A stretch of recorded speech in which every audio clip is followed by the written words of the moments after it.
बिस्मिल्लाहिर्रहमानिर्रहीम। अस्सलाम वालेकुम नाज़रीन, आप देख रहे हैं राय साकिब डिजिटल मीडिया। नाज़रीन, आज की सबसे बड़ी डेवलपमेंट अभी तक की कि कुछ रेट्स खुलकर सामने आ गए। आपको पता है कि पंजाब के अंदर जोड़ तोड़ की सियासत की पीक चल रही है। FIA के नोटिस आ रहे हैं, मोनस इलाही साहब के भाई नैब की पेशियां भुगत रहे हैं, उनके दोस्तों को डाले उठा रहे हैं। बज़ाहिर बकौल उनके प्रेशर यही है कि जी तहरीक इंसाफ का साथ छोड़ा जाए और PDM का साथ पकड़ा जाए, वो गाड़ी पकड़ी जाए। लेकिन अभी तक तो मामलात जूं के तू चले आ रहे हैं कि तहरीक इंसाफ और काफ लीग का इत्तेहाद चला आ रहा है। आज की कुछ अहम और बड़ी डेवलपमेंट्स जो है वो मैं आपको बता दूं।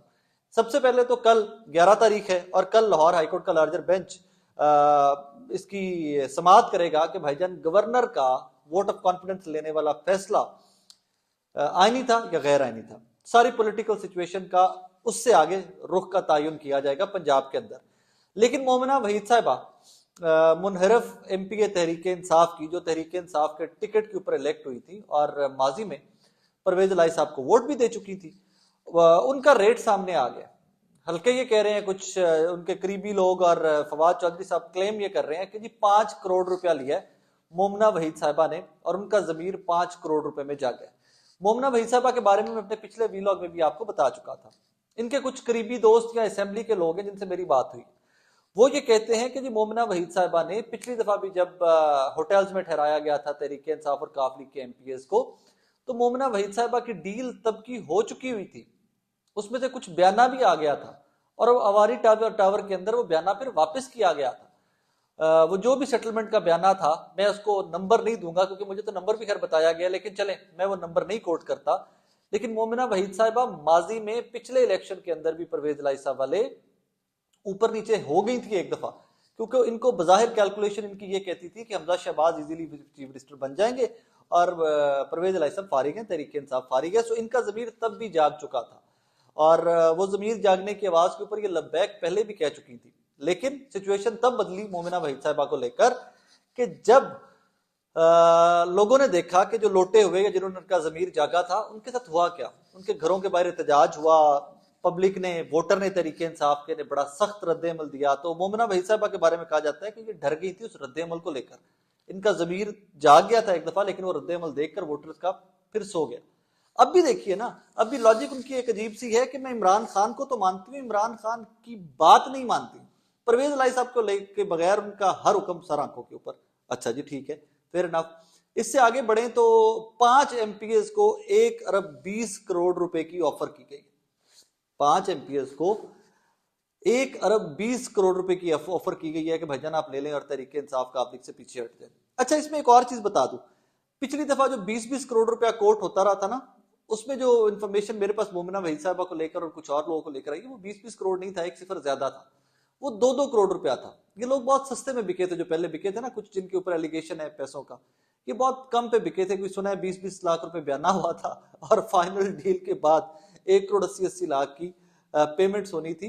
But that is political rumour, मामला जिस तरह होते हैं आपको वो ही गर्दिश में है। बहरहाल अब तो तहरीक इंसाफ की जानिब से रेट खुलकर सामने आ गया कि जी 5 करोड़ रुपया मोमिना वहीद साहिबा ने लिया। अब आगे आ जाए तो सेकंड स्टोरी आज की ये कि MQM का जमीर भी जाग रहा है। जी हाँ, अक्सर जागता है जमीर तो उनका। हर वो पावरफुल हल्के के साथ जाना होता है, उन्होंने वहां पर चिल करना होता है, वहां पर पर्क्स एंड प्रिविलेजेस एंजॉय करने होते हैं और उसके बाद उनका जमीर जाग जाता है। आज वसीम अख्तर साहब का भी जमीर कहीं पर जागा है। कराची में खिताब करते हुए जनाब ने फरमाया कि भाईजान हमारे मुतालबे जरदारी साहब नहीं मान रहे सिंध के अंदर, और अगर हमारे मुतालबात नहीं मानने जाते तो हम अपना फैसला राब्ता कमेटी, मतलब वो जो आपको याद है राब्ता कमेटी, और ये एक वही स्क्रिप्ट चला आ रहा है जो ये माजी में करते आए MQM वाले, उसी डगर के ऊपर एक बार फिर से चले हुए हैं भाईजान के। राब्ता कमेटी जो है वो बैठेगी सारी and will decide what to do. इसके आगे उन्होंने एक और चीज कही, उन्होंने कहा कि जी जिस तरह इमरान खान को फारिग किया है हमने, उसी तरह देखिए कहीं शहबाज शरीफ साहब और जरदारी साहब भी फारिग ना हो जाए। अब यहां पर मेरे जहन में सवाल ये आया कि इमरान खान को फारिग आपने तो नहीं किया, आपने जिनके कहने के ऊपर किया या जिसकी वजह से आपकी जमीर जागी वो तो गवर्नरशिप थी सिंध की और मेयर कराची था। तो अब और क्या डिमांड है, और क्या चाहिए? इससे बड़ा कोई देने वाला डील क्या है? कोई इससे भी ज्यादा आपको प्रिविलेजेस और पर्क्स ऑफर करने वाली और कोई सियासी जमात आ गई है क्या मार्केट में जो आपको इससे भी ज्यादा ऑफर कर रही है और आपका जमीर जागा हुआ है? लेकिन ये सवाल पाकिस्तानियों को पूछने चाहिए और इन लोगों से डेली बेसिस पे पूछने चाहिए। जहां पर जल्द से जुलूस में नजर आए हमारे पाकिस्तान के सियासतदान जिनके जमीर जागते हैं, इनसे पूछा जाना चाहिए कि भाई अब व्हाट नेक्स्ट, इससे अगली कहानी क्या है, किस चक्कर में दोबारा तुम्हारा जमीर जाग रहा है। क्योंकि हम तो वोट पाकिस्तान की बेहतरी के लिए, अपनी बेहतरी के लिए, अवाम की बेहतरी के लिए, कौम की बेहतरी के लिए देते हैं। लेकिन बेहतरी हमें तो सिर्फ आप लोगों के खानदानों में, आप लोगों के लाइफस्टाइल में, पार्टी के लाइफस्टाइल में, पार्टी के चंद लीडरान के लाइफस्टाइल में नजर आती है। उससे ज्यादा हमें पाकिस्तान में बेहतरी ऐसा नजर नहीं आती। और ये सवाल मेरे नजदीक एवरीडे बेसिस पे इनसे पूछा जाना चाहिए। अब मैं थोड़ा सा आपको नंबर बता दूं, पंजाब असेंबली का 188 के करीब मेंबर्स हैं तहरीक इंसाफ और काफ लीग के पास। 186 चाहिए वोट ऑफ कॉन्फिडेंस के लिए परवेज इलाही साहब को। कल का दिन बहुत इंपॉर्टेंट है।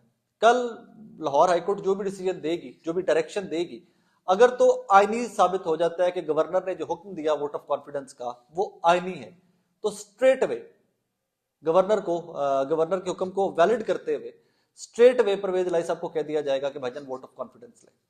अगर किसी तरह साबित हो जाता है, जिसके चांसेस मेरे नजदीक बहुत कम है, I would be very honest, the lawyers I spoke to, जिन कानूनी माहिरीन से और वकला से मेरी बात हुई है, तो वो कहते हैं कि बहुत कम चांसेस हैं कि कोर्ट्स ये कह दें कि जी हुक्म ही गैर आईनी था, वोट ऑफ कॉन्फिडेंस का नहीं कह सकते थे। तो अगर वो कह देते हैं कि जी आईनी है, तो फौरी स्ट्रेट अवे आपको वोट ऑफ कॉन्फिडेंस लेना पड़ेगा। कहानी से आगे चलेगी। असल जोड़ तोड़ का जो मैच या खुलकर जो खबरें सामने आएंगी या खुलकर जो सिचुएशन आएगी, वो कल के फैसले के बाद आएगी।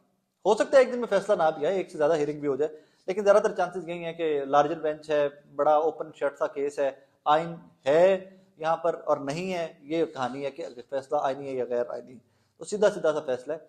उम्मीद है कि एक दो दिन के अंदर, एक दो हियरिंग्स के अंदर इसका फैसला आ जाएगा। उसके बाद पंजाब की सियासत में जो भूचाल आएगा, और उस भूचाल की जो बुनियाद रख दी गई है, और दो तीन चीजें मैं पिछले वीलॉग्स में आपके गोशगुजार बार बार करता आया हूं कि भाईजान जरा इसको स्टेप वाइज थोड़ा सा मैं आपको रिलेट कर दूं।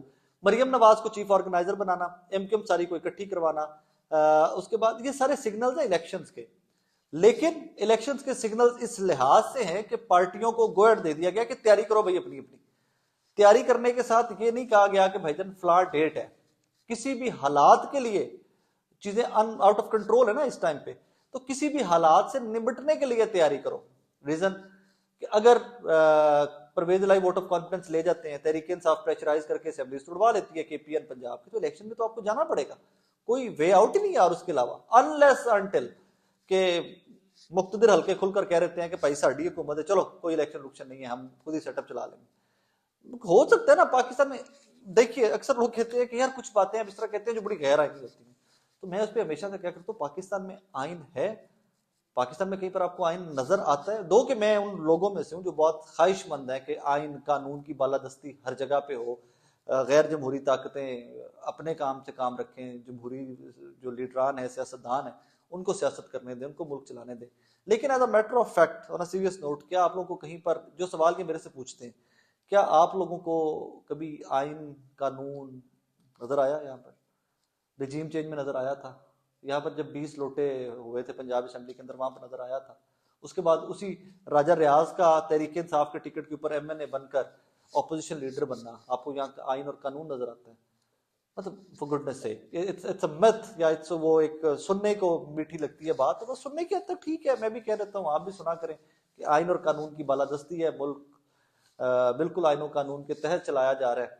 लेकिन एंड में फिर वही कि रेट खुलकर सामने आ रहे हैं और एनए रेट भी नहीं है। मतलब जितना हमने इन विचारों को उठाया हुआ था ना कि 20 करोड़ 30 करोड़, नहीं 2-2 करोड़ 2.5 करोड़, छोटे मोटे रेट हैं। लेकिन शायद मुझे जाती तौर पर यह लगता है कि मुझे कोई 200 करोड़ भी दे जमीर की कॉल के ऊपर, तो मुझे नहीं यार, मेहनत करके कमाने की कोशिश जरूर करूंगा, पैसों की किसी जरूरत नहीं होती, लेकिन नहीं यार, जमीर एज सुता, जमीर एज नहीं जागता जैसे लोगों का जागता है, और 2-2 करोड़ में जाग रहे लोगों की जमीर। चलो अल्लाह भला करे, इस मुल्क का भला करे, और इस मुल्क को दुआएं दिया करे जहां पर इस मुल्क की वजह से आप एमपीएस बनते हैं, आप एमएनएस बनते हैं, और 2-2 करोड़ में आप लोगों की जमीर, 5-5 करोड़ में आप लोगों की जमीर जाग जाती है। खैर अल्लाह भला करे आप सबका, पाकिस्तान को दुआ में याद रखा करे, एक दूसरे को दुआ में याद रखा करे, हो सके तो मुझे भी दुआ में याद रखा करे। अल्लाह हाफिज।